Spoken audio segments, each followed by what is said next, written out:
안녕하세요. 저는 경기도에 사는 30대 초중반 여성입니다.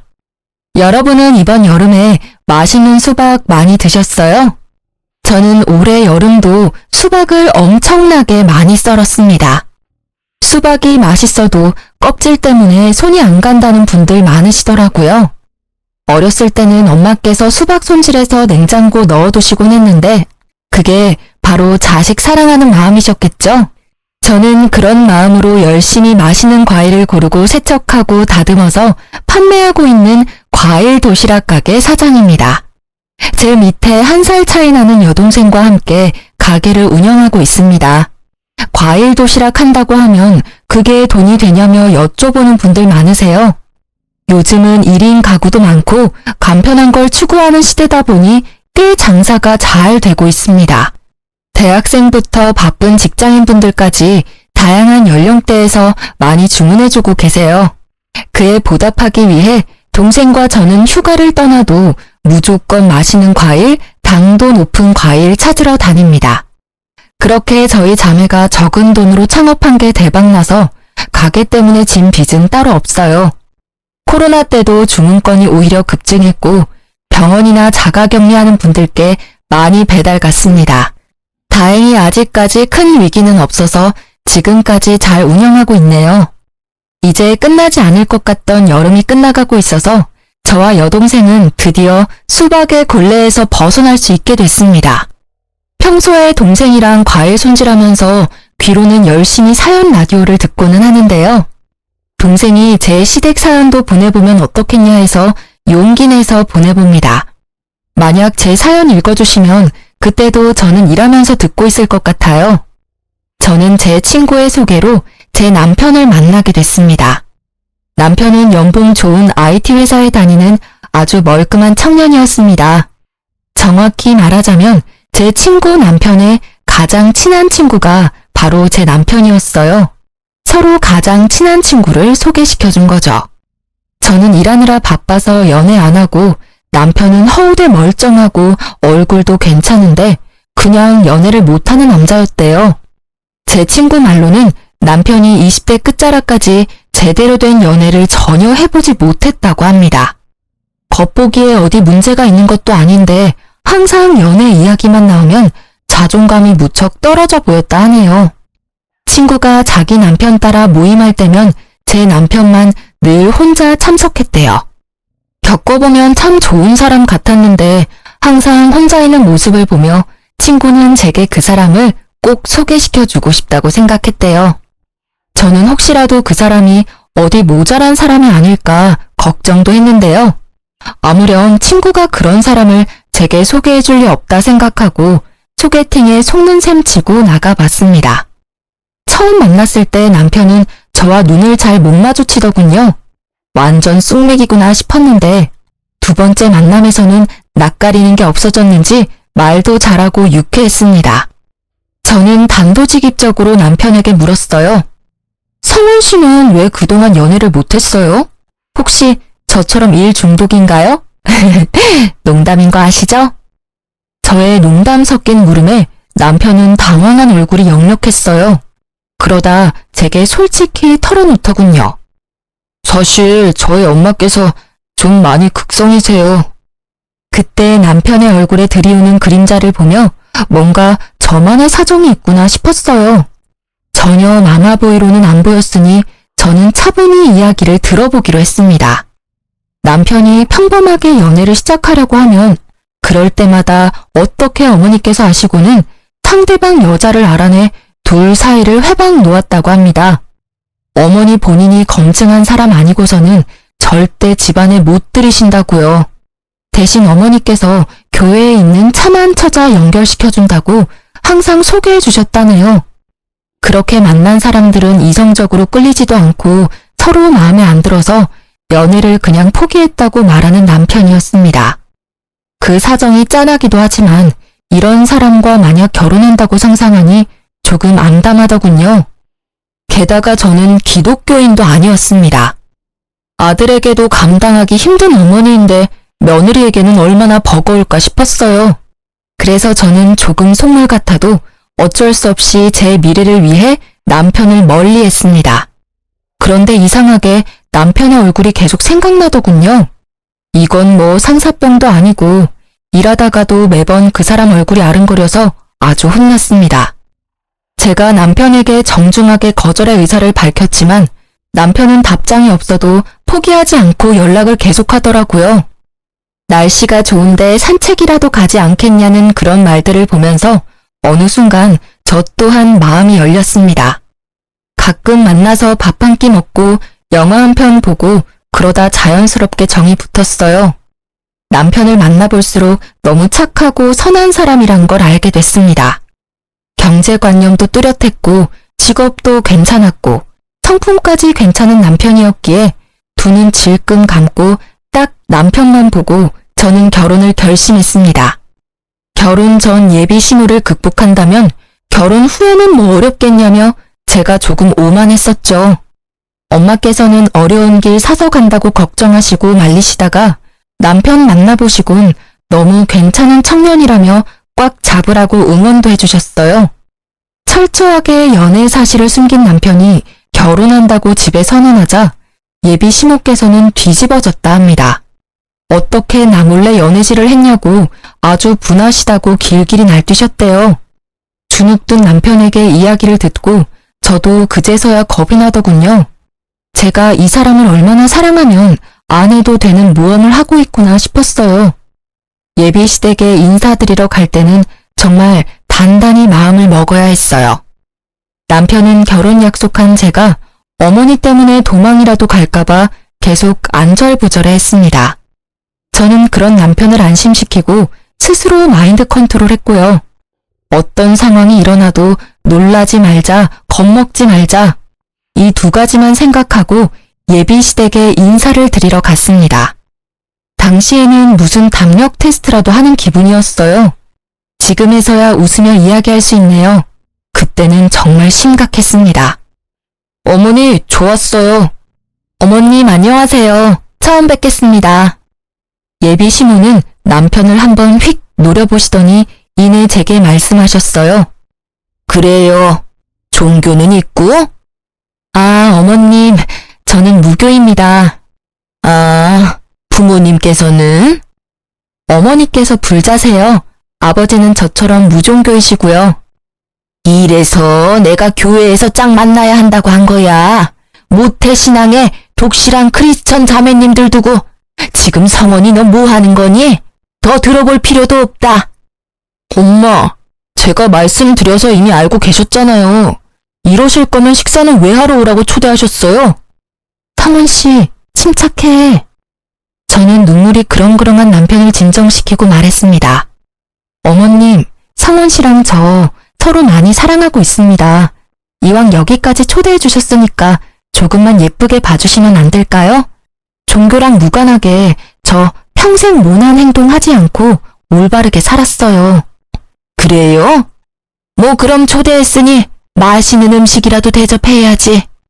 배고프니 먹으면서 마저 이야기하자.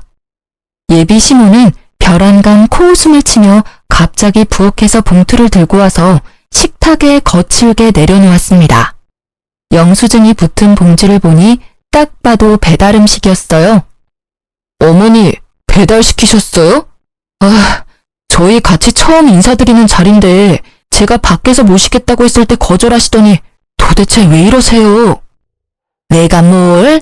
아가씨, 내가 배달 음식 시켜서 기분 나빠? 저는 그때 남편을 꼭 붙잡고 괜찮다며 등을 다독였습니다. 집에 초대해놓고 배달 음식 시켜놓고 기다린 예비 시모. 여러분이 보시기엔 어떠신가요? 머저리같이 거기서 또 먹었냐고 저는 엄마께 등짝을 맞기는 했어요. 하지만 기싸움하는 예비 시모께 지고 싶지는 않더라고요.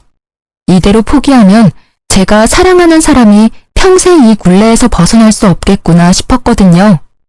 남편이 워낙 순한 사람이고 어렸을 때부터 엄한 어머님께 혼나면서 자라서 그런지 어머님 호통에 몸부터 굳더라고요. 성원 씨, 나 괜찮아. 냄새가 좋네요, 어머님. 땡땡 갈비찜이네요. 저 여기 갈비찜 되게 좋아해요. 배달이든 아니든 뭐가 중요해요? 어머님께서 직접 저 생각해서 메뉴 고르고 주문하신 건데. 맛있게 잘 먹겠습니다. 저는 속으로 그나마 치킨 아닌 게 어디냐며 갈비찜을 아주 맛있게 먹었습니다. 배달 음식이긴 하지만 그래도 갈비를 시키셨네 하고 머릿속을 긍정적인 생각으로 가득 채우려고 노력했죠. 제가 세상 구김살 없이 굴자 예비 남편과 함께 당황하던 예비 시모였어요. 진심으로 너무 맛있게 먹으니 예비 시모께선 이내 못마땅한 얼굴을 하시고 말씀하더라고요. 되게 얄밉게 먹는다. 복스럽게 먹는 거랑 얄밉게 먹는 건 달라요. 잘 먹는 거 보기 좋은 사람이 있고 아닌 사람이 있어. 아가씨는 그 후자에 해당하네. 체중도 좀 나가 보이는데 적당히 먹어요. 그리고 보니까 고급 입맛은 아니네. 그나마 아무거나 잘 먹어서 다행이야. 내 아들 등골 휘지는 않겠어. 네, 저 어머님이랑 입맛 비슷한가 봐요. 맛있네요. 맛집이라 시켜주신 거 아닌가요? 뭐? 아이고 참나. 내 아들이 괜찮은 교회 처자들을 다 거절해서 이제 마땅히 소개시켜줄 사람 없어 너 허락한 거야. 어디 네가 마음에 들어서 부른 줄 아니? 머리 꽃단 사람처럼 실실 웃지 마라. 보기 좀 그렇다. 선 넘는 예비 시모의 말에 속이 뒤집어져 저도 웃으며 말씀드렸습니다. 네, 저도 다른 건 안 보고 이 사람 하나만 보고 결혼하는 거예요. 뭐? 그게 무슨 뜻이냐? 네? 어머님, 아무 뜻 없어요. 하고 예비 시모의 심기를 은근히 긁어드렸어요. 지지 않는 제 태도에 의외로 예비 시모는 괴롭히는 재미도 없는지 더 이상 안 건드리더라고요. 무사히 식사를 끝내고 남편은 어머니 대신 미안하다고 제게 얼마나 사과했는지 몰라요. 예비 남편 말 들어보니 시모께서는 원래 종교가 없었는데 나이 들어 기독교에 푹 빠지셨다고 해요. 학생 때부터 장남과 차남인 남편까지 억지로 끌고 교회를 가셨다고 합니다. 시숙은 교회에 거리낌이 없었는데 남편은 어릴 때부터 반항을 심하게 해서 어떤 날은 시모가 때려서 교회에 데리고 가기도 하셨대요. 성인이 되어 남편이 독립하고 나서야 시모의 강요에서 벗어났지만 남편이 교회에 안 나오자 두 아들을 차별하시고 막말도 많이 하셨다 합니다. 그 뒤로도 계속 남편을 통제하시려고 연애도 결혼도 회방을 놓으신 거죠. 저는 친모가 맞는지 의심까지 들었는데 인사드릴 때 보니 남편과 시모께서 얼굴이 닮았더라고요. 시모와 첫 만남은 매우 강렬했지만 다행히 그때 이후로는 별일 없었어요. 상견례 때도 많이 걱정했는데 그나마 어른들끼리의 자리에서는 완전히 예를 갖추시더라고요. 그 덕에 저희는 무사히 결혼을 진행하게 됐습니다. 그런데 또 뜬금없이 식장 예약까지 다 잡았는데 시모께서는 결혼식을 교회에서 꼭 해야 한다고 고집을 부리셨습니다. 게다가 친정엄마께서는 불교를 믿으셔서 참 애매한 상황이었죠. 남편은 당연히 예식장 빌려서 결혼한다고 시모께 말씀드렸지만 시모께서는 본인 의견 안 들어준다고 제 앞에서 또 막말을 하셨어요. 성원이 너 정말 결혼 잘못하는 거야. 그리고 소라 너 내가 많이 양보했는데 식장까지 양보해야 되니? 우리 성원이는 교회에서 결혼해야 돼. 어머님, 저희 이미 업체 통해서 식장 다 예약했어요. 식장, 드레스, 메이크업 다 묶여져 있어서 어쩔 수가 없어요. 원하시는 대로 못해드려서 죄송합니다. 게다가 교회에서 하면 하객분들 식사 문제도 번거로워지거든요. 출장 뷔페 불러야지. 출장 뷔페보다 하객분들은 호텔 식사가 더 마음에 드실 거예요. 귀한 걸음 해주신 분들께 퀄리티 좋은 음식 대접해드려야죠. 하여튼 한마디를 안 줘 한마디를. 억지 부리며 저를 타박하는 시모를 보고 남편도 나서더군요. 엄마, 제발 좀 억지 그만 부리세요. 나 기독교인도 아니잖아요. 제가 왜 교회에서 꼭 결혼해야 해요? 어렸을 때는 엄마가 끌고 가셔서 어쩔 수 없이 교회 다녔지만 지금은 아니라고요. 그러니까 당연히 교회에서 할 필요는 없죠. 왜 이 사람 탓을 해요? 우리 둘 다 무교니까 식장 빌려서 결혼하는 게 당연한 거잖아요. 게다가 예약 다 끝났고 남은 잔금만 치르면 끝인데 왜 이제 와서 이러시는 건데요? 저희 둘 다 양가에 아무런 도움 안 받고 저희 돈으로 하는 거니까 제발 저희 존중 좀 해주세요. 어머머 잘났다 그래. 내가 너 결혼하는데 돈 안 보태줬으니 잠자코 있다가 결혼식에만 참석하라는 말이지? 소라 제가 그렇게 말하라 시켰니? 웃겨 정말. 어디 부모 공경할 줄도 모르고. 아니요, 제 의견이에요 엄마. 소라씨 탓 좀 그만하세요. 교회에서 결혼해야 더 이득이라고. 결혼식을 교회에서 하면 어쩔 수 없이 신도들 참석해서 축의금 배로 들어올 텐데. 어머님, 그럼 혹시 저희 친정어머니께서 저희한테 절에서 결혼식 하라고 말하면 어떠실 것 같아요? 엄마께서 무작정 절에서 하자고 하셨어도 저는 똑같이 거절했을 거예요. 어머님 교회 신도분들도 다 모시고 절에 오실 수 있으세요? 문홀리에 문홀리로 반박하는 제 말에 시모께서는 말문이 막혀버리시더군요. 뭐? 아니 절에서 결혼하는 사람이 어딨어? 아유, 말을 말자. 소라 너 참 맹랑하다. 결혼식 올리기도 전에 내 아들 어떻게 저렇게 구워 삶았니? 저는 빨리 결혼식만 잘 끝내자 생각뿐이었어요. 어차피 시모랑 집이 멀어서 자주 볼 일 없었으니까요. 그리고 어렸을 때 트라우마를 이겨내고 저를 위해서 시모께 대신 화내주고 목소리를 내는 남편의 태도 보고 저는 더 안심하고 결혼을 하게 됐습니다. 그런데 결혼하자마자 시모는 또 종교를 빌미를 삼아 저를 괴롭히더군요. 어머님과 시숙네 가족들은 기독교인이 처남이 제사를 다 지내야 한다며 저를 부르셔서 제사 음식 마련을 하셨죠. 애초에 기독교인이면서 제사를 꼭 지내겠다는 마음이 좀 저로서는 이해가 안 됐습니다. 그럼에도 불구하고 저는 어머님께 시달릴 거 예상하면서도 결혼 후 첫 제사이니 도와드리러 간 거였어요. 시부께서도 돌아가신 지 얼마 안 됐으니 정말 남편 생각해서 갔던 거였죠. 시댁에는 어머님과 형님이 계셨어요. 그런데 다 같이 음식을 하고 서로 돕는 게 아니라 두 분이 제게만 음식을 시키시더라고요. 우리 큰며느리 새벽부터 나 따라다니면서 장 보느라 고생했다. 둘째 너는 첫째한테 고마워해야 돼. 네가 할 일까지 다 했잖니. 형님 감사합니다. 그 시간에 저희 가게에 과일 들어오는 시간이라 시간 뺄 수가 없었어요. 동서, 가게에 신경 쓰는 만큼 시댁에도 신경을 써야지. 사람 좋아 보이던 형님은 시숙이 없다고 완전히 다른 사람 같았어요. 첫째야, 너는 나랑 과일 좀 먹으면서 이야기 좀 하자. 아침 먹고 나니 입이 텁텁해. 네, 어머님. 제가 복숭아 깎아올게요. 형님과 시모는 제가 가게에서 가져온 과일들을 둘이서만 먹으면서 제게는 일만 시키시더라고요.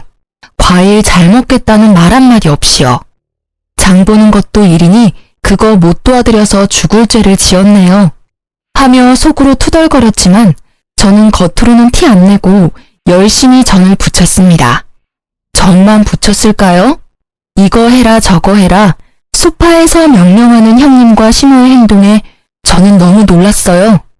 남편이 있을 때야 저도 시모께 지지 않으려 말대꾸 했지만 남편 없는 곳에서는 혼자라서 뭐라 말대꾸도 잘 못했거든요.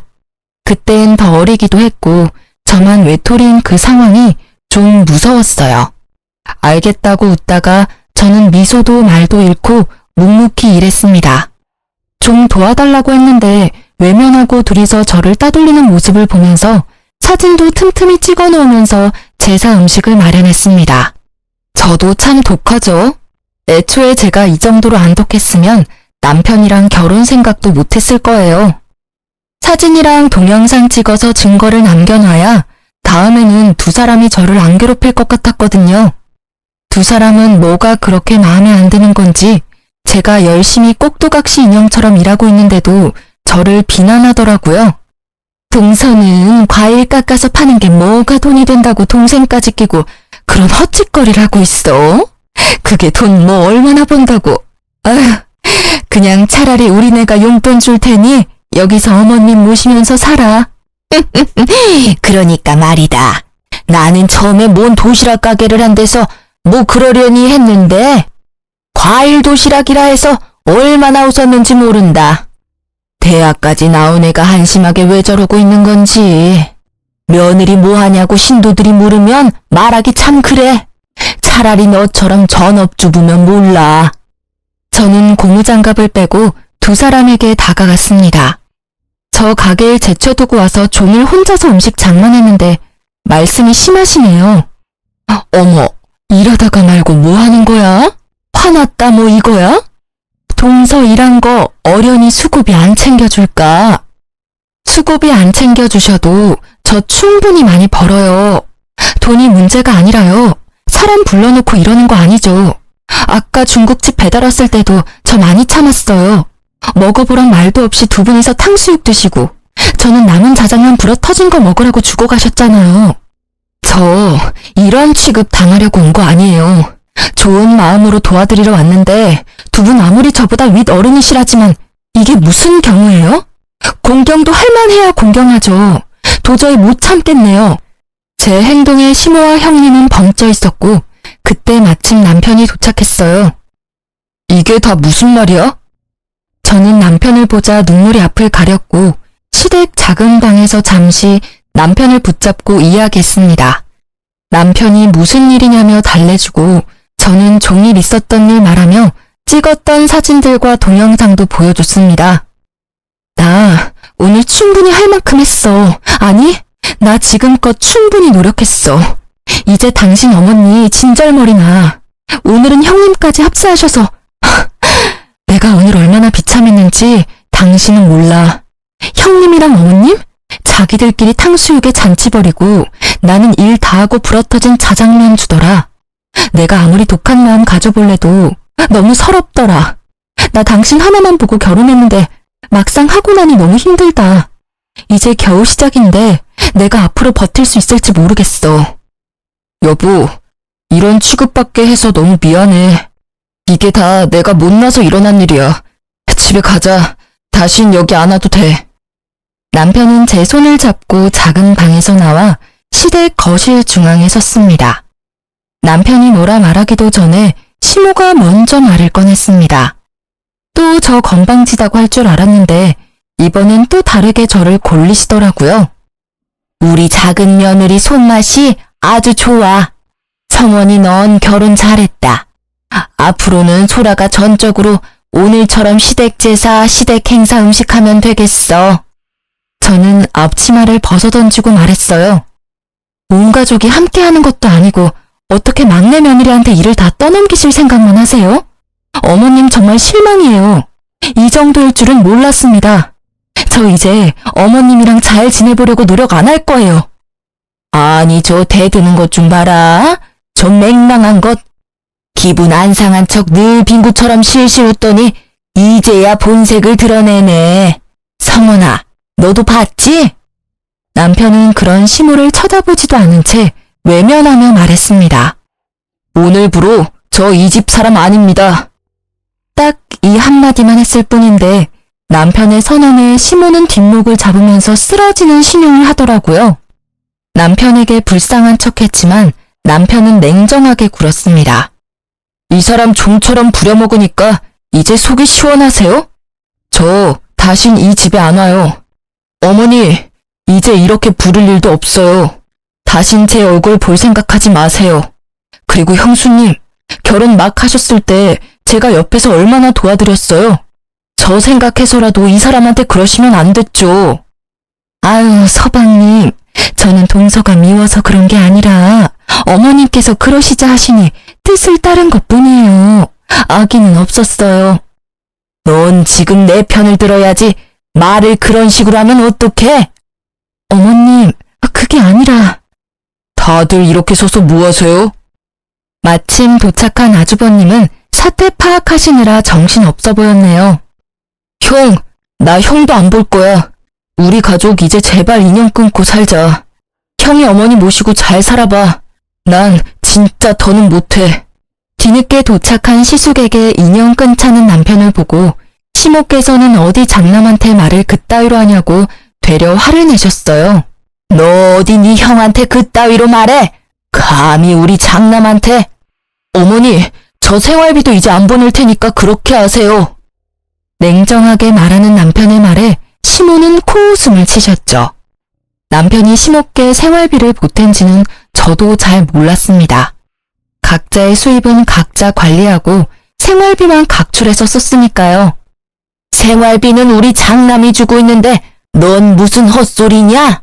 임마, 당장 네가 안 도와주면 어떡해. 엄마, 뭘 어떻게 하셨음 순하디 순한 성원이 입에서 저런 말이 나와요? 지난 몇 개월간 성원이가 엄마 생활비 드린 거라고요.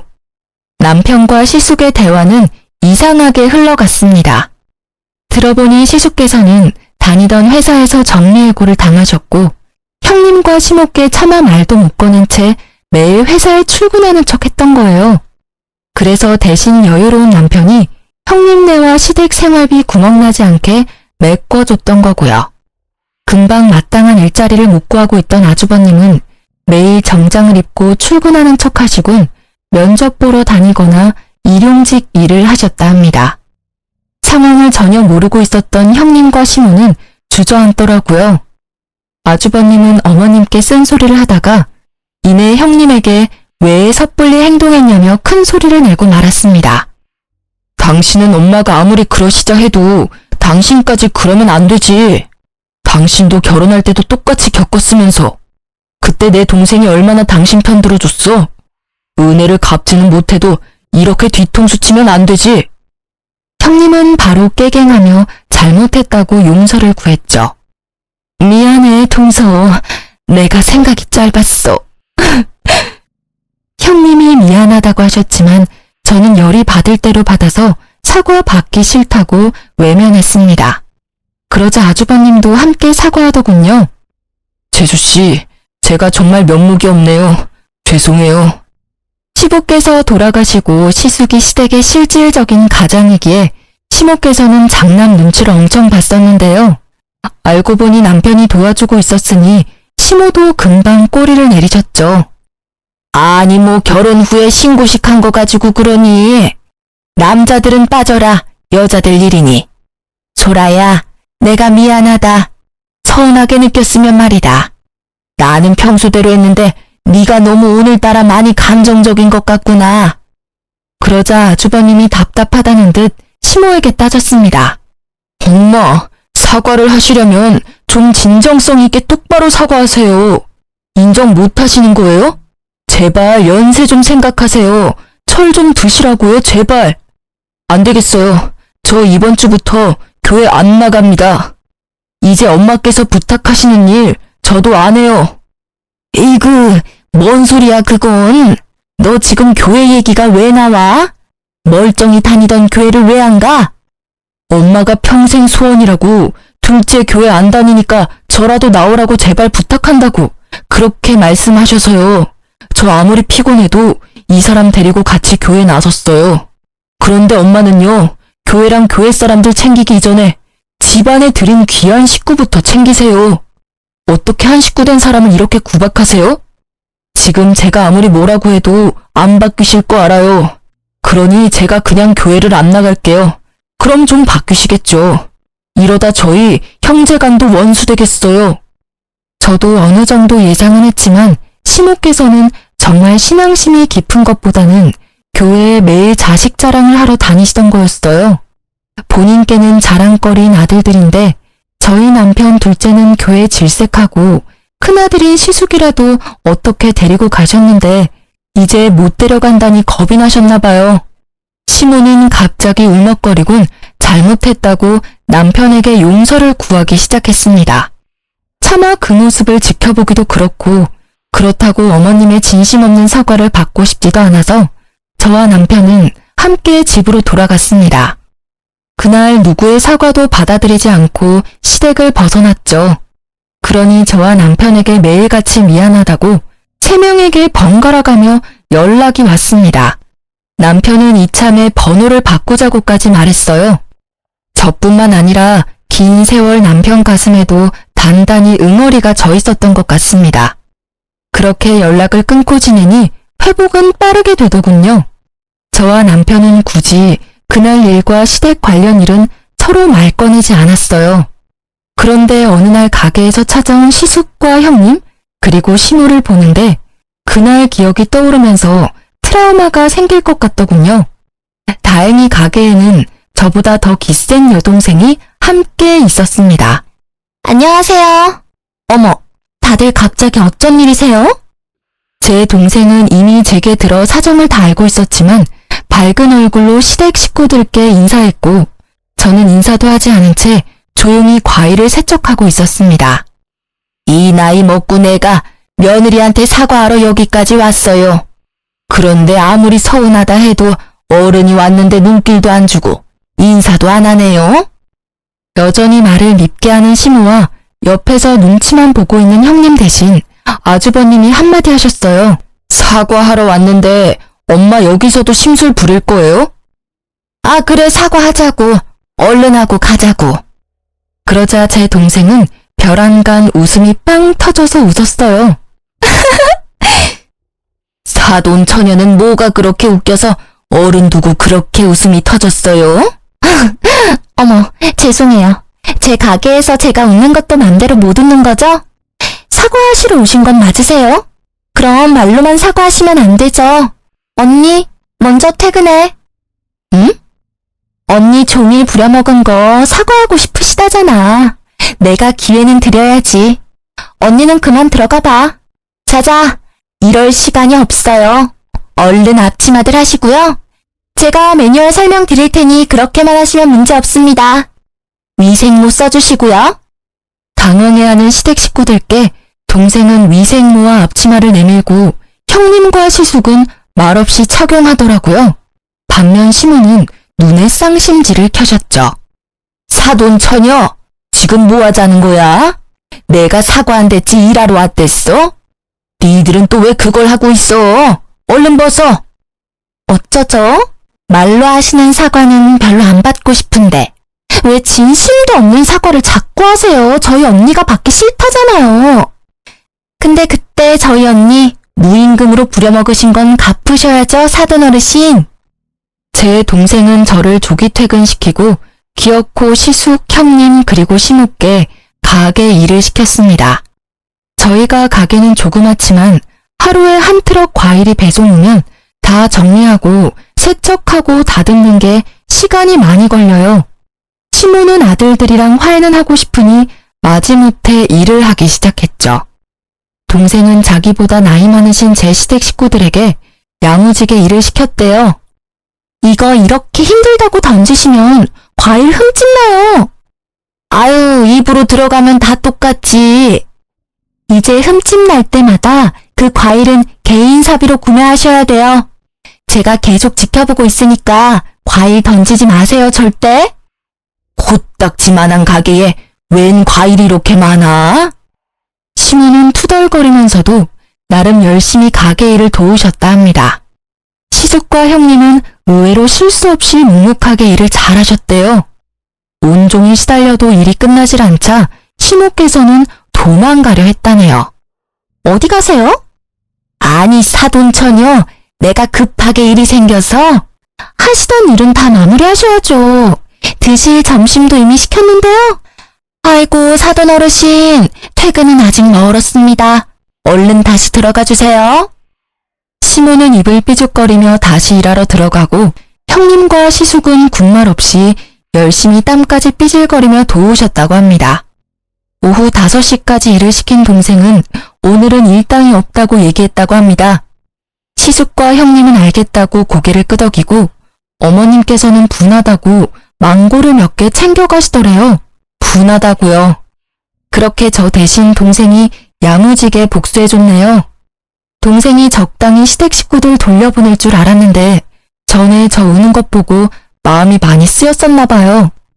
그런데 시숙과 형님께서는 내일도 오면 안 되냐고, 내일은 돈 줄 거냐고 여쭤보셨대요. 일손 부족하면 돕겠다고요. 이쯤 하셨음 언니도 마음 풀렸을 거예요. 잘 말씀드릴게요. 내일은 안 오셔도 돼요. 저도 티는 안 냈지만 불편했거든요. 오늘 아무쪼록 고생 많으셨습니다. 드시고 싶은 과일 몇 개 챙겨가세요. 돈은 못 드리지만요. 여기 장사가 되게 잘 되네요. 아침에 들어온 과일들 거의 다 나갔잖아요. 둘이 일하시기엔 너무 일이 힘들 것 같아요. 저희가 도울게요. 말씀드리기 좀 그렇지만 저희 남편 아직까지 실직 상태라 형편이 좀 어려워요. 도울 수 있는 일 있으면 도우면 안 될까요? 그리고 전에 동서한테 함부로 말해서 진짜 미안했다고 사과 좀 전해줄래요? 시숙은 자존심 때문인지 아무 말도 못 꺼내고 대신 형님께서 가게의 사정이 여러모로 힘들다고 하소연했다고 합니다.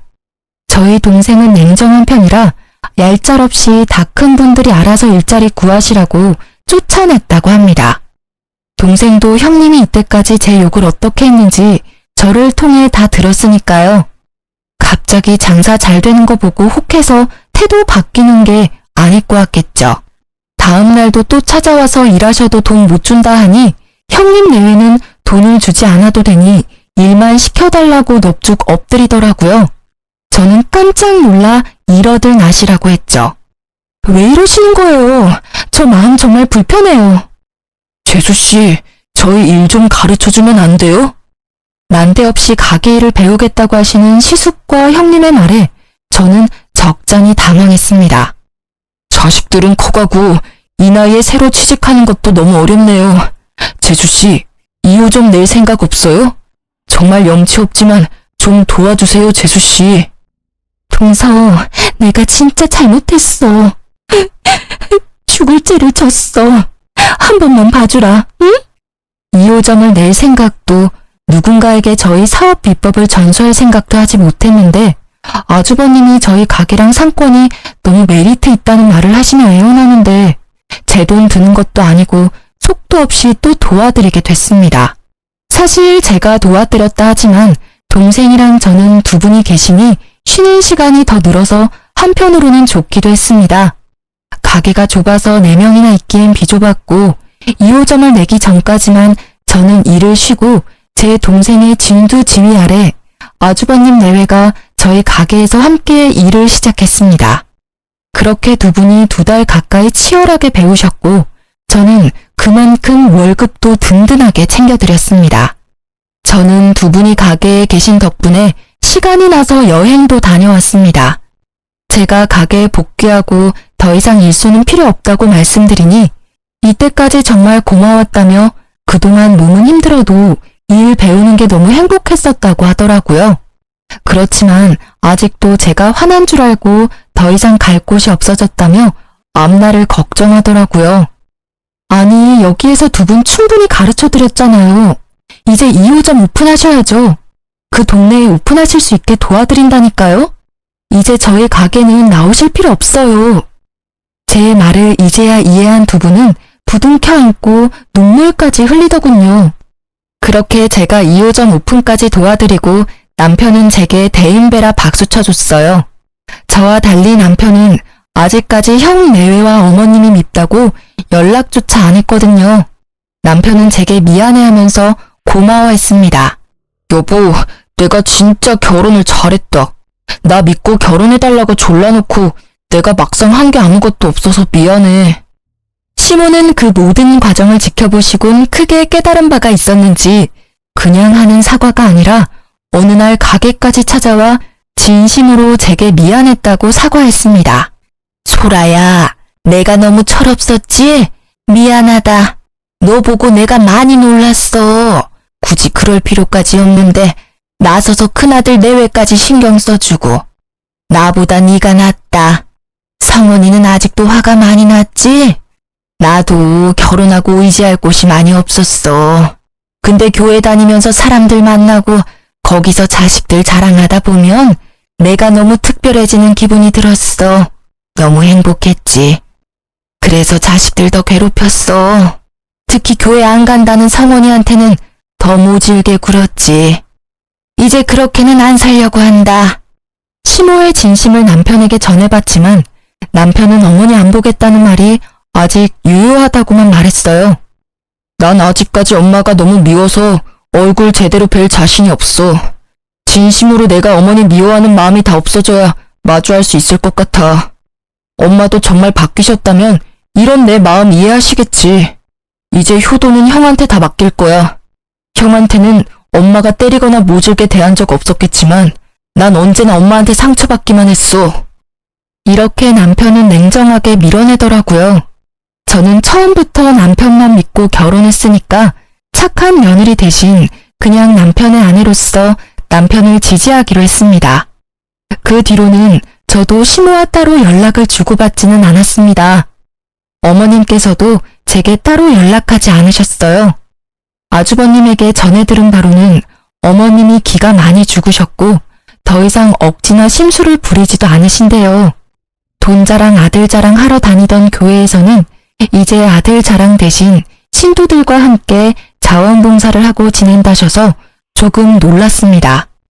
그리고 어머님은 더 이상 첫째 내외의 경제적 도움을 안 받는다 하시네요. 예전에는 완전히 의지하셨는데 지금은 시간 날 때마다 아르바이트를 하신다고 들었습니다. 이제는 경제적으로 여유가 생기신 아주버님이 도와드릴 수 있다고 말씀드렸지만 어머님께서는 나중에 본인 몸이 아플 때나 좀 도와달라고 하셨대요. 지금은 멀쩡하시니 본인이 해결하시겠다고요. 참 나이 들어서 바뀌는 거 어려운 일인데 그렇게 많이 바뀌셨다는 말에 정말 놀랐어요. 아주버님과 형님께서는 제가 도와드린 가게 2호점이 잘 되고 있어서 매일 행복하게 고군분투하고 계신다 해요. 시댁 식구들 다들 억지로 모여서 얼굴 보고 지내지는 않지만 시간이 지나면 또 어떻게 될지 모르겠습니다. 일단 시간에 맡겨보려고 해요. 언젠가 남편의 마음이 풀어지고 다 같이 예전 일 잊고 함께 식사하는 날이 오겠죠. 각자의 자리에서 최선을 다하는 중이에요. 저도 그때까지는 남편의 뜻을 존중하려 합니다. 지금까지 제 긴 사연 들어주셔서 감사합니다. 안녕하세요. 저는 30대 후반 여자입니다. 저는 쉬는 시간이면 이곳에서 사연을 듣고 있는데요. 공감도 많이 하고 별의별 일이 다 있다고 생각하기도 하며 재미있게 듣고 있답니다. 생각해보니 저도 여기 나오는 사연들에 뒤지지 않는 일을 겪었거든요. 이미 시간이 꽤 지난 일이라 저도 여러분과 제 기막힌 사연을 한번 나눠보려고 합니다. 재미있게 들어주시면 감사하겠어요. 대학 동기였던 남편과는 3년 정도 연애했어요. 워낙 대학 시절에 못 볼 꼴 다 보며 친하게 지냈던 사이라 사귀게 될 줄은 꿈에도 몰랐었죠. 서로 연애 상담 해주는 건 기본이고 집안 사정까지 얘기하며 미래에 대한 고민도 술 마시며 털어놓곤 했었어요. 그래서 대충 남편의 집안 사정에 대해선 알고 있었어요. 아, 이번 달에도 엄마가 알바한 돈 또 빌려달라는 거 있지? 진짜 미치겠다. 저번 달에도 등록금 낼 돈도 빌려달라고 하셔서 대판했다고 하지 않았어? 너도 참 걱정이겠다. 우리 집 되게 작아. 방 2개짜리 빌라에서 엄마랑 나랑 남동생 셋이 산다.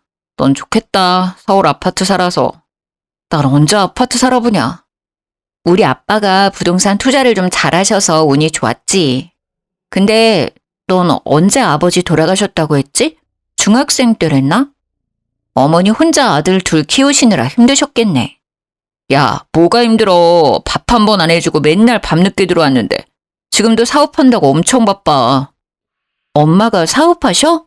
무슨 사업을 하시는데 맨날 너한테 돈을 빌려? 아, 그냥 그런 게 있어. 그냥 작게 장사 같은 거 해. 친구 사이일 때는 사실 집안 사정이 어떻든 별로 신경 쓰지 않았어요. 걱정이야 함께 해줬지만 사실 내 일은 아니니까요. 근데 사귀기 시작하면서부터는 확실히 다르더라고요. 사귀고 초반이야 서로 불타올라서 마냥 행복하기만 했는데 3년이 지나고 결혼을 해야 할지 이대로 헤어져야 할지 갈림길에 서게 되었죠.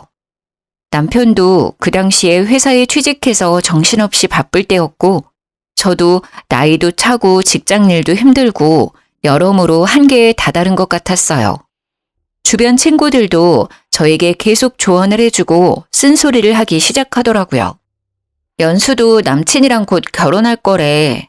이제 친구들 중에선 우리만 남았는데 넌 어떻게 하는 게 좋겠어? 피하지만 말고 확실히 대답해줘. 내가 뭘 피했다고 그래. 요즘 계속 야근하고 바빠 죽겠는데 너까지 왜 속을 긁어. 아직 모은 돈도 없는데 어떻게 결혼을 해? 우리가 오랫동안 친구 사이여서 서로 사정 다 알고, 물론 알면서도 너랑 사귄 거지만 결혼은 확실히 다른 문제인 것 같아.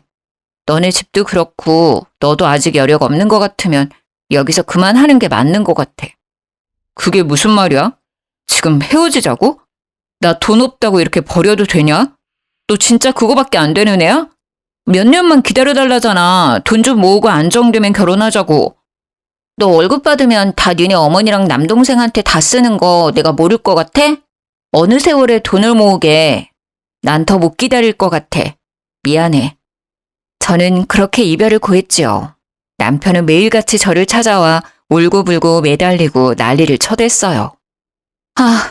그때 진짜 모질게 마음을 먹고 헤어졌어야 했는데 말이에요. 그때 헤어졌다면 바보 같은 제가 남편이라고 부르고 있지 않겠죠. 네, 맞아요.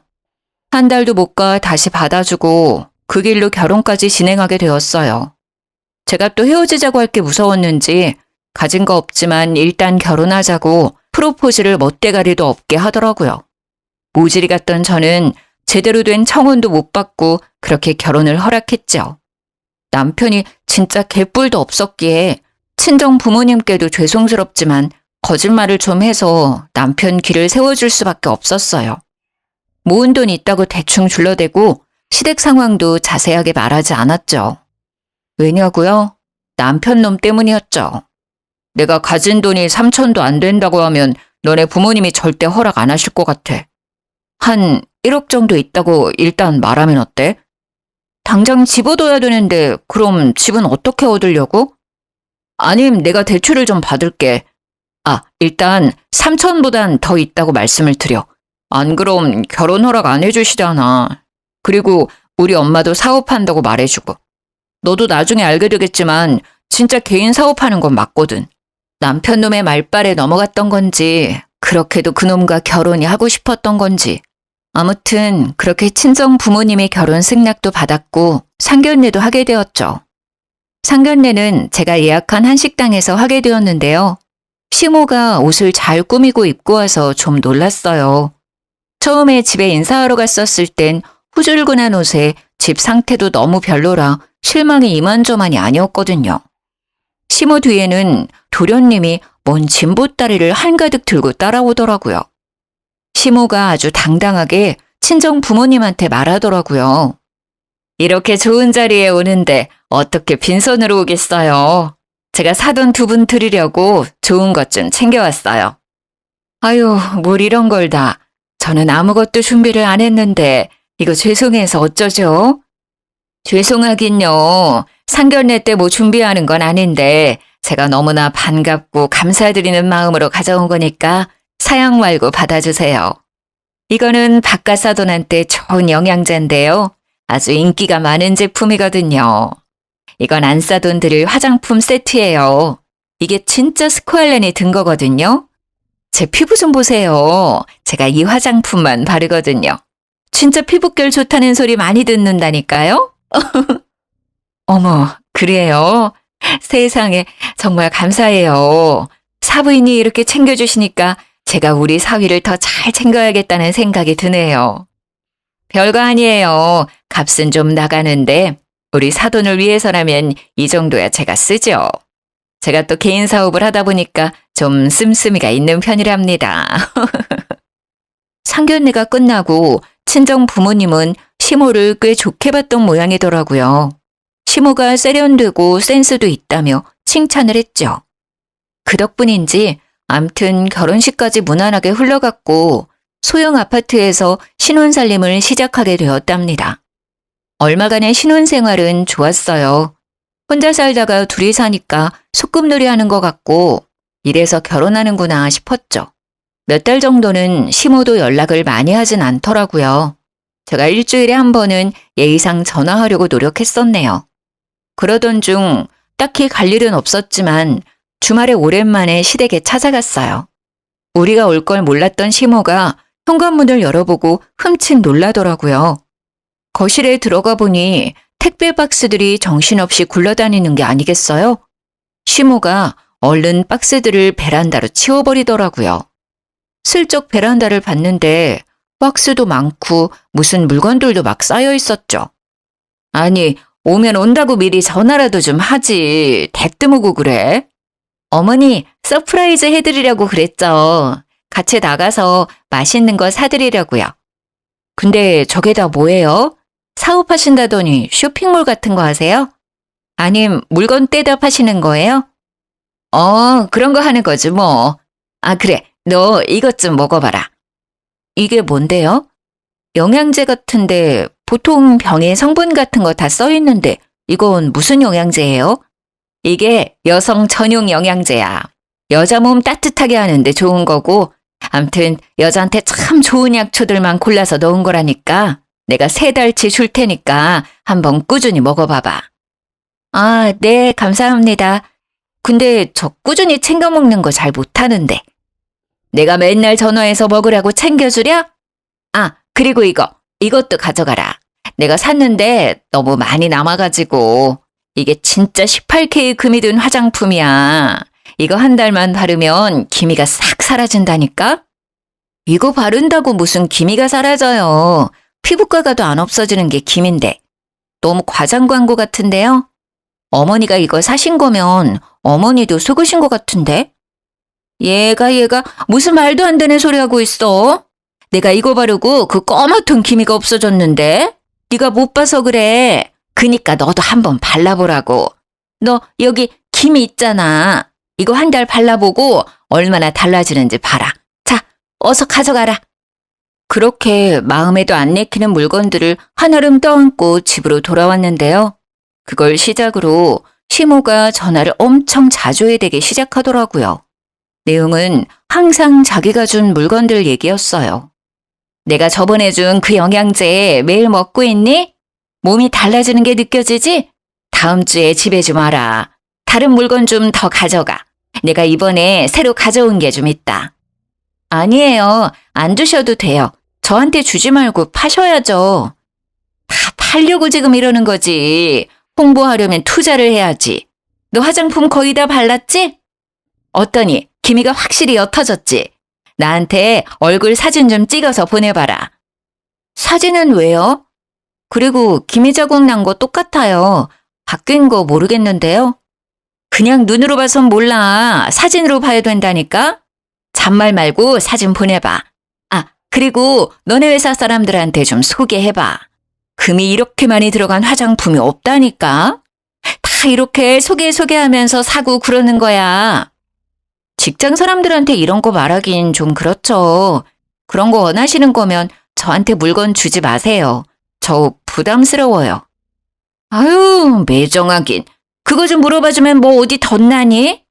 사업하기가 어려우니까 시험이 좀 도와달라는 건데. 다이아 등급 되는 게 이렇게 어려워서야 원. 아유. 아님, 너 친구들 없어? 친구들한테 좀 말해서 팔아봐라. 내가 샘플은 두둑히 챙겨줄 테니까. 다이아 등급이 뭔데요? 어머니 쇼핑몰 사업하시는 거 맞아요? 쓸데없는 거 물어볼 거면 끊어. 사주지도 않으면서 뭐 말이 많아. 시모가 갑자기 버럭 화를 내며 전화를 끊어버리더라고요. 뭔가 싸한 기분을 느낀 저는 시모가 준 물건들을 인터넷에서 폭풍 검색해보기 시작했어요. 정보가 많이 나오진 않았지만 이게 뭔지는 확실히 알 수 있었어요. 바로 다단계 물건들이었던 거죠. 참나, 지금 다시 생각해도 어이가 없네요.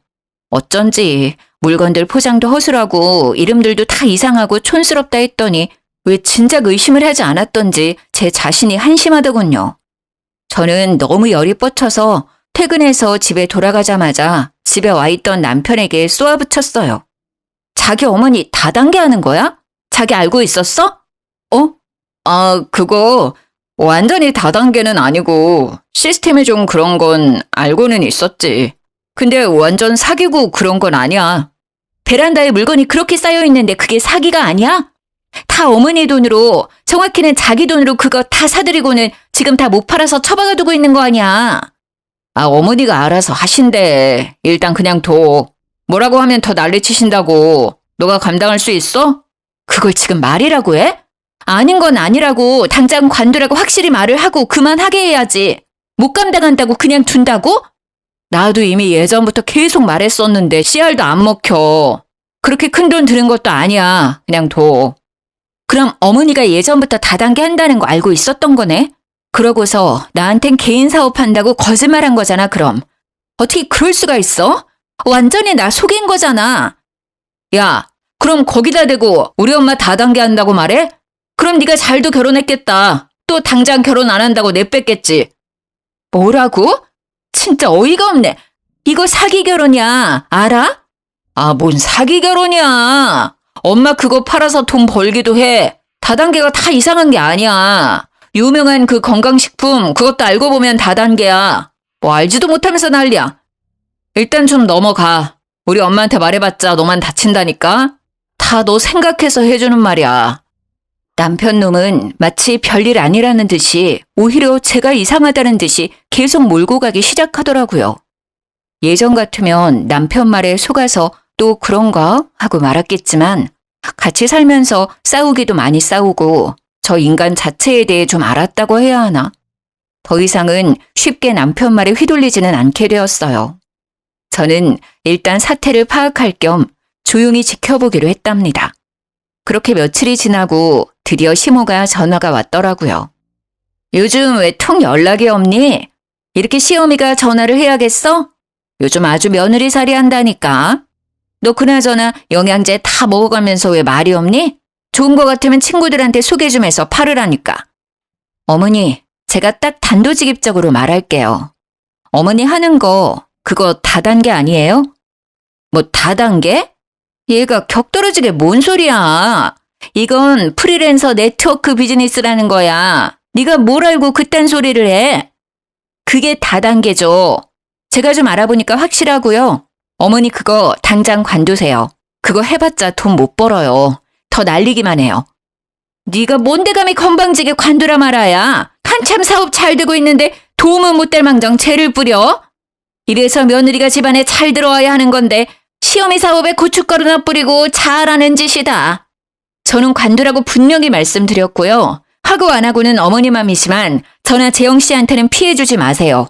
그리고 앞으로 저한테 어떤 물건도 주지 말고 팔아달라는 말도 하지 마시고요. 어머님이 주신 거 다 버릴 거니까 그렇게 아세요. 저는 냉정하게 말하고 전화를 끊어버렸어요. 시모가 매일 몇십 통씩 전화를 해댔지만 연락을 받지 않았고요. 메시지가 넘어오길래 수신 차단까지 해버렸어요. 제 주변은 고사하고 잘 모르는 주변 사람들 중에도 다단계 하는 사람은 본 적도 없는데 시모가 다단계에 미쳐 살다니 진짜 어이가 없더라고요. 남편도 시모도 다 꼴보기가 싫어서 시댁엔 당연히 발길을 끊었고 6개월 넘게 시댁에도 찾아가지 않았어요. 다가온 명절에도 가지 않았더니 남편이 한 소리를 하더라고요. 진짜 너무한 거 아니야? 평소엔 안 간다고 쳐도 명절인데 추석에 시댁을 안 가는 게 말이 돼? 너 우리 집이 우습지? 내가 전에 말했잖아. 어머님이 다단계 끊고 베란다에 산처럼 쌓인 물건 처리할 때까진 발길 끊는다고. 너 진짜 매정하다. 우리 엄마가 그거 한다고 너한테 뭐 피해줬어? 심지어 화장품이며 약이며 공짜로 줬잖아. 상견례 때도 니네 부모님한테 선물 딱 드리고 장인 장모님 공짜라고 엄청 좋아하시던 거 기억 안 나? 우리 엄마 아빠한테 드렸던 것도 다 거기 물건이었다 이거지? 그러면 그렇지. 사뒀다가 안 팔린 거 준 거겠지. 진짜 넌덜이 난다. 그리고 내가 왜 피해본 게 없어? 내가 준 용돈으로 생활비는 안 하고 다단계 물건 사대는 거 내가 모를 줄 알아? 용돈이야 나랑 같이 주는 거지. 뭐 다 네 돈으로 돼? 용돈 그거 얼마나 드린다고 생색내기는. 우리 엄마 아빠한테는 용돈 안 드리잖아. 왜 니네 엄마만 주는데? 나도 더 이상 호구 잡히기 싫어. 앞으로 너 혼자 니네 엄마 용돈 줘. 그럼 다단계를 하던지 말던지 난 신경 끌 테니까. 그렇게 남편과도 냉전이 시작되었답니다. 하루가 멀다 하고 시모 문제로 싸우니 인생이 즐겁지가 않고 매일 지치더라고요. 결혼 생활 때문에 제가 더욱 불행해지니 진짜 다 관두고 혼자 떠나고 싶은 마음이 굴뚝 같았어요. 그러던 어느 날 친정엄마에게 전화를 받게 되었죠. 너희 시어머니가 갑자기 전화가 오셨었는데 좀 이상한 말을 하시더라. 그래서 걱정돼서 전화해봤지. 무슨 말을 했는데요? 아니, 자기가 파는 물건 너한테 뭔 얘기 들은 거 없냐고 하더니 없다니까 한참 무슨 화장품 얘기를 하면서 나한테 공짜로 갖다 준다나. 괜찮다고 했더니 이번엔 혼자 집에서 심심하게 뭐 하냐면서 자기랑 같이 화장품 사업을 해보자는 거 있지? 엄마, 앞으로 시어머니 전화 오면 절대 받지 마세요. 알았죠? 뭔 말을 하던지 무시하고요. 시댁에 무슨 일 있니? 네 시어머니는 같이 사업하려면 돈을 먼저 투자하라는데 액수가 엄청난 거 있지? 그래서 내가 놀라서 너한테 전화해 본 거야. 시댁에 돈 필요한 일 생겼니? 아, 내가 엄마 걱정할까봐 나중에 말해주려고 했는데 다단계를 한대요, 다단계를. 지금 돈이 없으니까 엄마한테까지 전화를 한 거예요. 나 진짜 더 이상 못 참아. 내 말 아셨죠? 걱정 마시고 절대 시어머니 전화 받지 마세요. 저는 우리 친정까지 우습게 알고 건드렸다는 사실에 미친 듯이 화가 나기 시작했어요. 씩씩대며 다짜고짜 시댁으로 쳐들어갔죠. 가뜩이나 좁아터진 방 2칸짜리 빌라 안에 물건들이 가득 차서 아주 터져나갈 것 같더라고요. 베란다는 이미 오래전에 꽉 찬 것처럼 보였어요. 어머니! 우리 엄마한테 전화해서 같이 다단계 하자고 한 거 맞아요? 아유 깜짝이야. 아주 인연 끊을 것처럼 굴더니 갑자기 집으로 찾아와서 웬 행패야. 아니 말씀을 똑바로 하세요. 돌리지 말고요. 우리 엄마한테 돈 투자하라고 했다면서요. 그것도 5천만 원을. 도대체 제정신이에요? 다단계에 진짜 미친 거 아니에요? 얘 말하는 것 좀 봐. 감히 시어미한테 미쳤냐고? 한 가족 됐으니까 다 같이 잘 살자고 내가 제안을 한번 해본 건데 뭘 그렇게 난리를 부려? 저렇게 뻔뻔하게 나오니까 화가 불같이 치밀어 올랐어요. 저도 어디 가서 지는 성격은 아니거든요. 저는 거실에 나다니는 박스들을 다 발로 차버리기 시작했어요. 이게 진짜 미쳤나? 야, 그게 얼마짜린 줄 알아? 그만 못해? 시무가 제 팔목을 거칠게 잡아채다가 제가 멈추지 않으니까 글쎄 제 팔을 막 핥히는 거 있죠. 얼마나 손톱을 깊게 꽂아놨는지 금세 벌겋게 부어올랐어요. 저는 시무를 확 밀쳐버리고 베란다로 가서 거기 있던 박스들도 다 던져버리기 시작했어요. 유리로 된 건지 깨지는 소리들이 나더라고요. 아이고 동네 사람들 이 화상 좀 말려줘요. 저게 얼마짜린데. 아이고 야 너 진짜 미쳤냐? 너 나가 당장 꺼져. 앞으로 내 앞에서 다단계의 다짜만 꺼내기만 해봐요. 그때는 싹 부셔버리는 걸로 안 끝날 테니까. 그리고 다시는 우리 부모님한테 연락하지 말고요. 저녁에 집에 들어온 남편이란 작자가 들어오자마자 따져대더라고요. 아마도 제 엄마가 전화해서 한참 하소연했겠죠. 진짜 엄마 집에 있던 박스 다 때려 부셨어? 엄마도 때리고?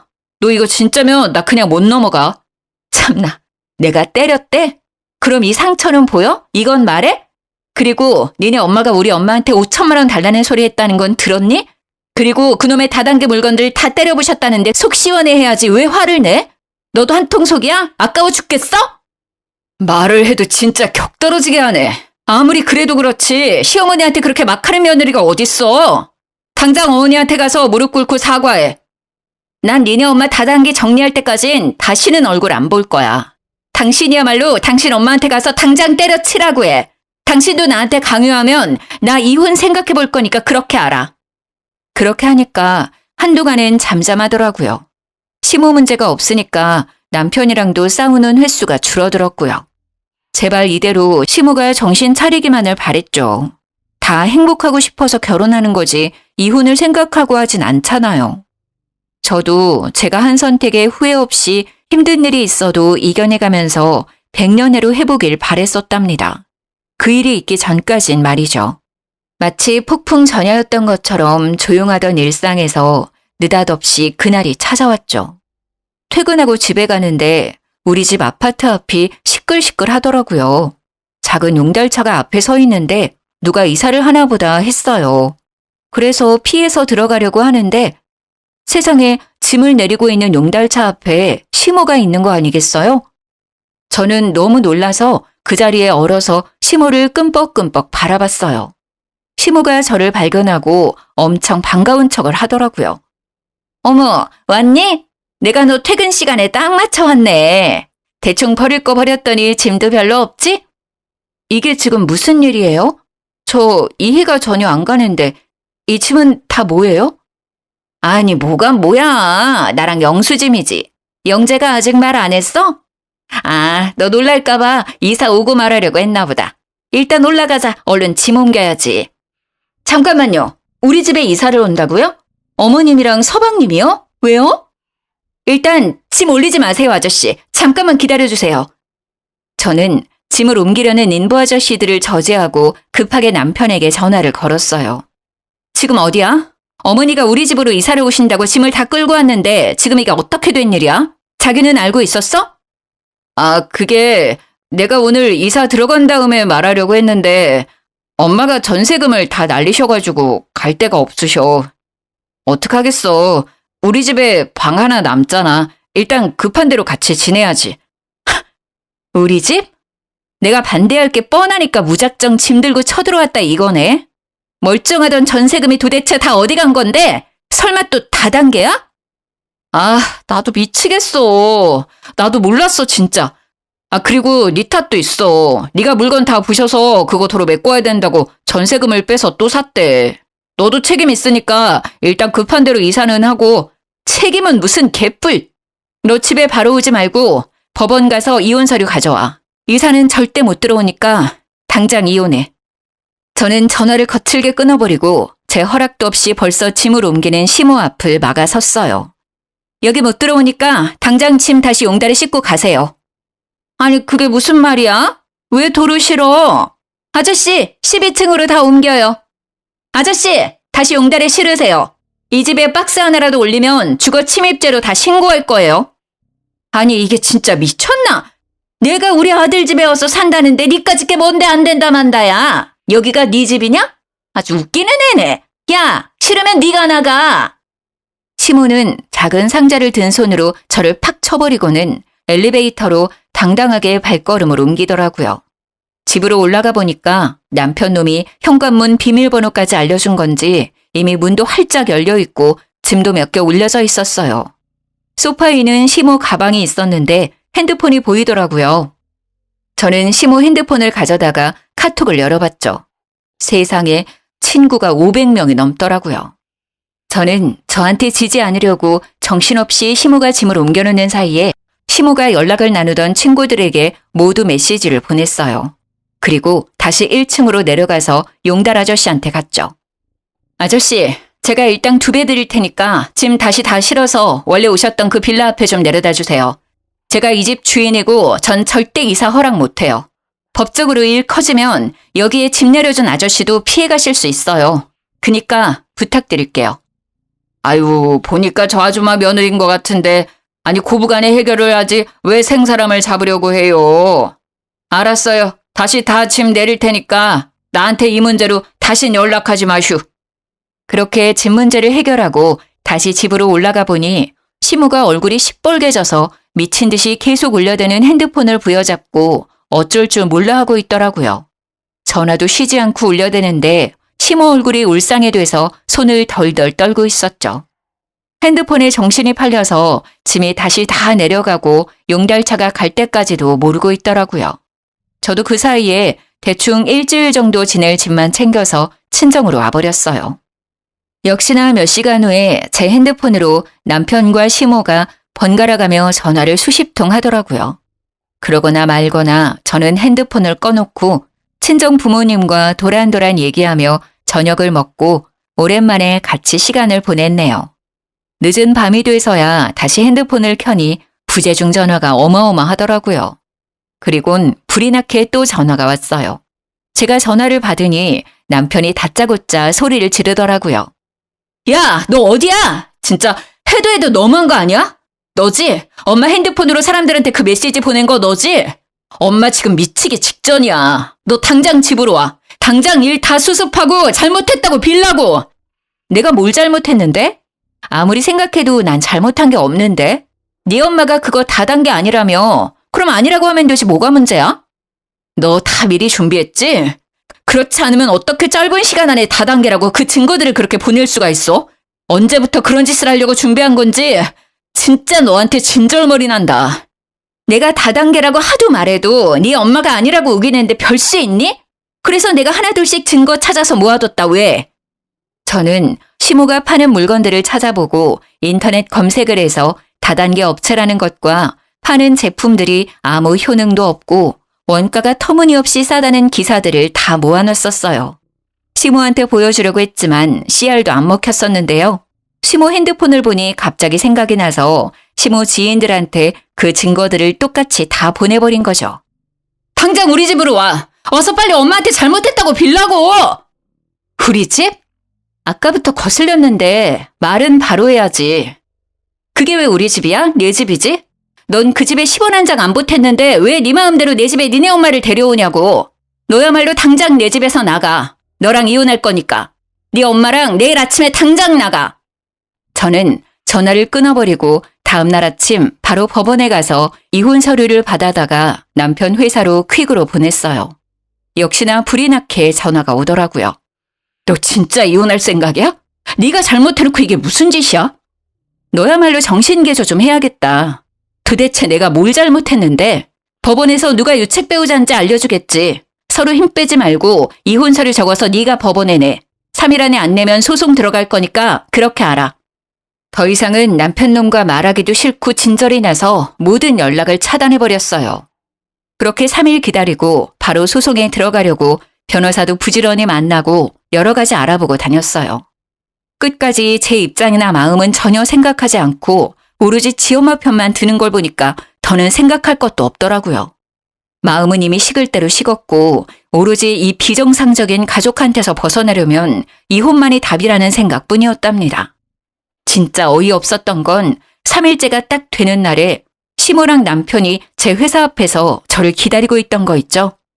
지금 생각해도 동료들 보기 너무 부끄러워 미치겠네요. 퇴근하고 나가는데 남편이 저를 거칠게 잡더라고요. 시모랑 둘이 저를 둘러싸는데 둘 다 눈이 제정신이 아닌 것 같더라고요. 원래 저런 눈빛이었는데 제가 그동안 몰랐던 건지 진짜 순간 흠칫했어요. 야, 이 앙큼한 년아. 네가 어떤 짓을 했는지 알기나 알아? 그리고 뭐 이혼? 너는 내가 내 명예훼손죄로 고소할 거야. 알아? 너 때문에 내가 얼마나 곤란해졌는지 알아? 사람들이 지금 환불해달라고 난리가 났어. 어디서 검증되지도 않은 다단계 물건을 그렇게 비싸게 팔아놓고는 이렇게 될 거라고 생각도 못했어요? 사람들이 다 아줌마처럼 바보인 줄 알아요? 고소는 안 당하는 걸 다행인 줄 알고 환불이나 잘해줘요. 뭐 해줄 돈이나 있을지 모르겠지만. 아줌마? 이게 아주 막 나가네. 당장 손 싹싹 빌고 잘못했다고 빌어도 모자랄 판에 감히 시어미한테? 이혼하는 마당에 시어머니 되고 바라는 게 더 웃긴 거 아니에요? 그리고 아직도 내 집에 빌 붙어 있죠? 내일까지 당장 나가요. 그게 왜 네 집이야? 우리 아들 집인데? 네가 뭔데 나가라 말아야? 아직도 말 안 했냐? 너도 참 징글징글하다.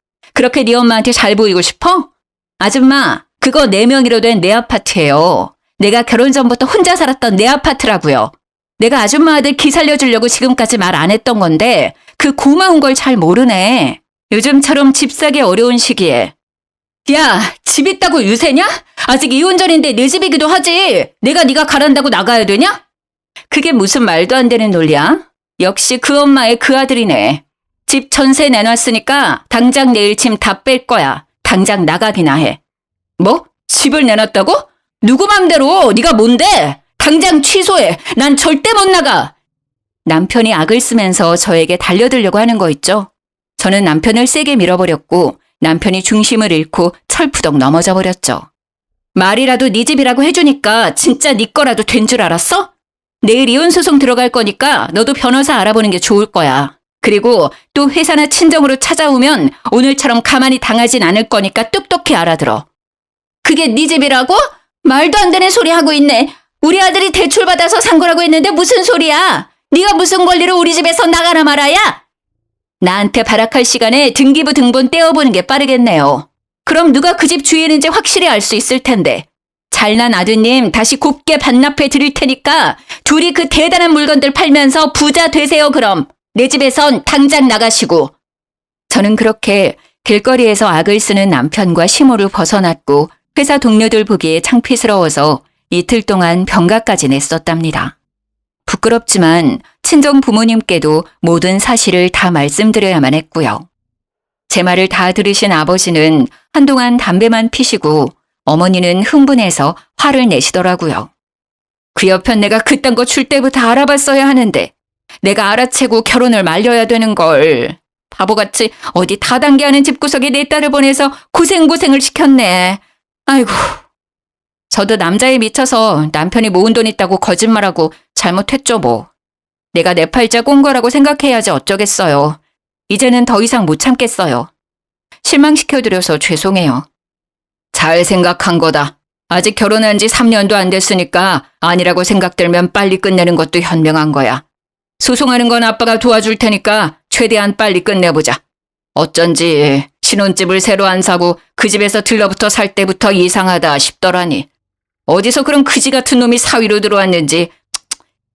지금 생각해보면 준비될 때까진 결혼 못한다고 하다가 갑자기 마음을 바꿔서 결혼을 서둘렀던 이유가 아파트였던 것 같아요. 그때 잠깐 헤어졌을 때 지금 사는 집이 내 아파트라는 말을 실수로 했던 것 같았는데 그걸 들었었나 봐요. 친정 부모님이 아파트가 두 채셔서 세금 때문에 저한테 증여를 일찍 해주셨던 거였거든요. 하긴 돈이 3천도 없던 놈이 무슨 재주로 수도권에 있는 아파트에서 살 수 있었겠어요. 그런데도 결혼 전에 저한테 이런 부탁을 했었죠. 그래도 자기 집인데 이렇게 여기서 신혼집 시작하게 해줘서 진짜 고마워 자기야. 내가 진짜 열심히 돈 벌어서 우리 신축 아파트 매매해서 행복하게 살자. 괜찮아. 다 사정 맞춰서 사는 거지 뭐. 나도 지금 사는 집에서 계속 사는 게 더 편하기도 하고 서로 직장도 가깝고 딱 좋지 뭐. 역시 내가 자기를 만난 게 하늘이 나한테 주신 선물이야. 근데 나 한 가지 부탁해도 될까? 들어줄 수 있어? 뭔데? 혹시 빚이라도 있는 건 아니지? 그건 진짜 안 돼?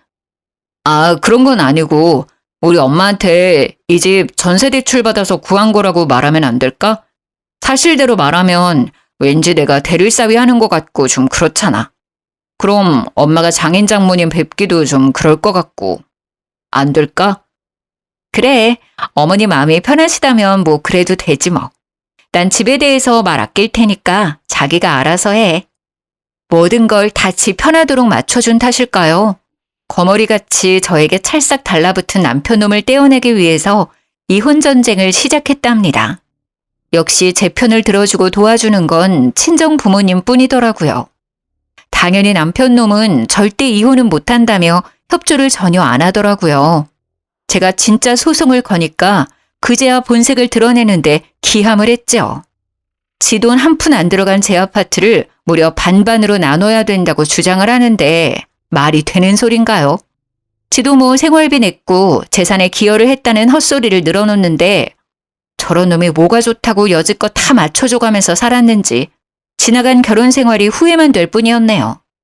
다행히 이혼 소송은 잘 마무리됐고 얼마 되진 않았지만 제가 위자료를 받는 걸로 끝낼 수 있었어요. 제 아파트야 당연히 결혼 전부터 저만의 재산이었기 때문에 남편놈이 손끝 하나 건드릴 수 없었고요. 이혼하고도 한동안 술 먹고 친정집에 찾아오는데 진짜 미치겠더라고요. 남편은 마지막으로 본 날도 또 술에 잔뜩 취한 채로 아파트 앞에서 저를 기다리고 있었죠. 또 무시하고 가는 거 봐. 야, 나 좀 보라고! 다신 찾아오지 말라고 했지. 다 끝난 마당에 구질구질하게 왜 이래? 여보, 제발 나 좀 용서해줘. 제발 우리 다시 합치면 안 될까? 나 진짜 엄마랑 못 살겠어. 너무 지겨워. 당신한테 위자료 주고 돈 한 푼 없어서 코딱지만한 반지하 월세 사는데도 그놈의 타단계의 미련을 못 버리고 아, 나 진짜 미치겠어. 아니, 그걸 왜 나한테 얘기하냐고. 난 더 이상 당신 집 그 구질구질한 얘기 듣고 싶지 않으니까 다신 찾아오지 마. 나 곧 이사 갈 거니까. 여보, 제발 어디로 이사 가는데? 우리 집으로 다시 들어가는 거야? 여보, 가지 마! 남편놈이 글쎄 가려는 제 손목을 잡고는 끌어당기기 시작하는데 남자 힘이 워낙 강하니까 빠져나오질 못하겠더라고요. 그래서 막 소리를 지르니까 다행히 경비 아저씨가 달려오셨죠. 아저씨, 경찰 좀 불러주세요. 빨리요. 아, 무슨 경찰이야. 제가 이 여자 남편입니다. 가세요. 가라고요. 경비 아저씨가 진짜 경찰서에 전화를 하니까 남편놈이 그제야 꼬리를 내리고 아파트를 나가더라고요. 어휴, 저런 비겁한 놈이 뭐가 좋다고 결혼까지 했었는지요. 저는 신혼집 전세를 준 돈으로 다른 아파트를 구해서 얼른 거처를 옮겨버렸어요. 그 후로 지금까지 다신 전 남편을 보지 않을 수 있었고 직장도 다른 곳으로 이직해서 평범한 직장인으로 잘 살고 있답니다. 가끔 사귀며 다단계며 그런 뉴스를 보면 전 시모가 생각이 나네요. 만약 제가 계속 결혼 생활을 이어갔다면 아마 제 아파트까지 시모가 담보를 잡고 넘어갈 수도 있었지 않았을까요? 그런 생각하면 진짜 아찔하네요. 벌써 이혼한 지 몇 년이 훌쩍 지났지만 혼자 지내는 지금의 일상이 정말 만족스러워서 외로울 틈이 없어요. 결혼할 당시에는 그 남자 없으면 외로울 것 같고 결혼 안 하면 큰일 날 것 같고 그랬었는데요. 지금은 오히려 이제야 제 자신을 더욱 아껴줄 수 있게 된 것 같아요. 매일 똑같은 하루가 반복되는 일상이 사실 제일 평화롭고 소중한 것 같아요. 내일도 오늘 같은 하루가 되길 바라면서 제 이야기를 마칠게요. 제 이야기를 들어주신 모든 분들 행복하세요.